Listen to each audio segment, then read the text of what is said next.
Hello, I'm going to do a very brief run through of the ODS module in the SKF Microlog Analyzer dBX. So I'll go ahead and start the module up. I'm sharing the screen from the dBX in the video, and then for hardware I have a small piece of angle iron with a triax accelerometer mounted to it with a magnet and a small calibrated hammer.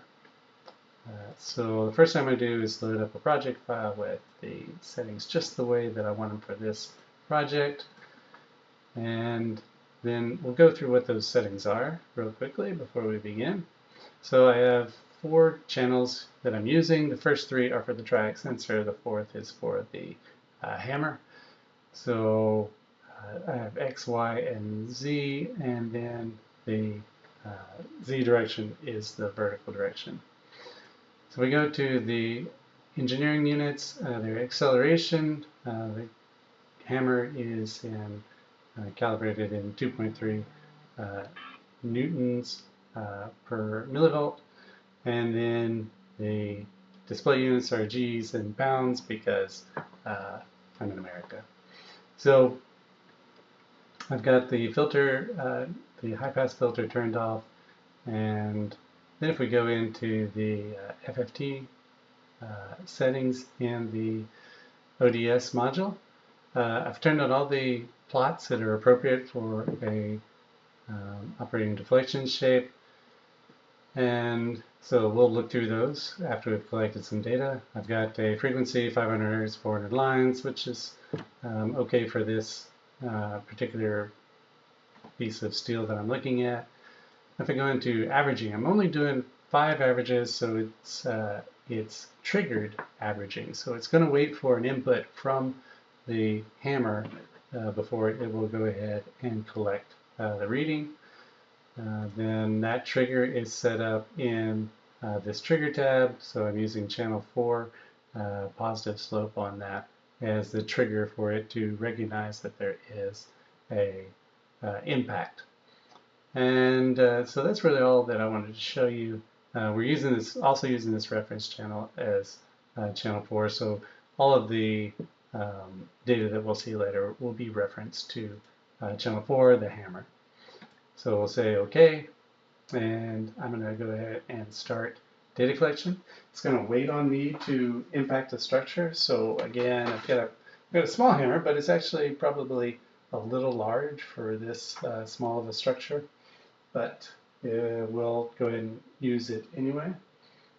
So I'll impact it, and we can see the traces for the 3 triaxial directions plus the impact, and down at the bottom it tells me that I have 2 of 5 averages, and there is 3, and there's 4, and one more time for the last impact.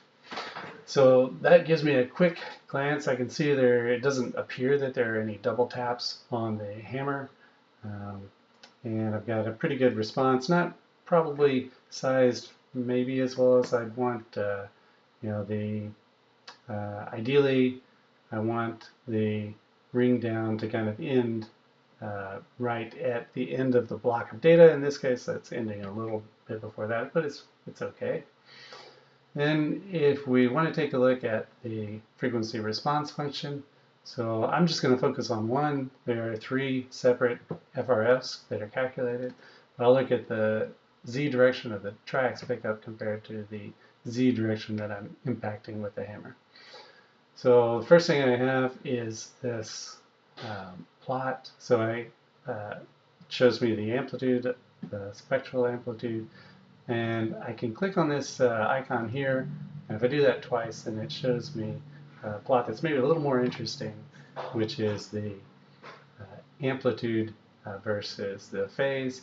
And you can see up here that I have a pretty clear, kind of maybe a broad frequency range for that particular mode, but I do have a nice shift in the phase showing up for that particular plot. The other thing that is relevant here is the coherence. So if I add that to the plot, And you can see that the coherence isn't fantastic for this data, but it's a little bit of a function of the way that I just have a piece of angle iron on some foam. So there is some limitations, or not limitations, but some, that particular part of the data isn't great. But I can reference that, and again, I'm looking for a coherence that's close to 1, showing that the impact that I'm doing is affecting and transmitting through, so that that vibration is relevant to the impact. So that really was a very brief tour with not a lot of the science behind it, just kind of talking about how it works for the dBX. And thanks for watching.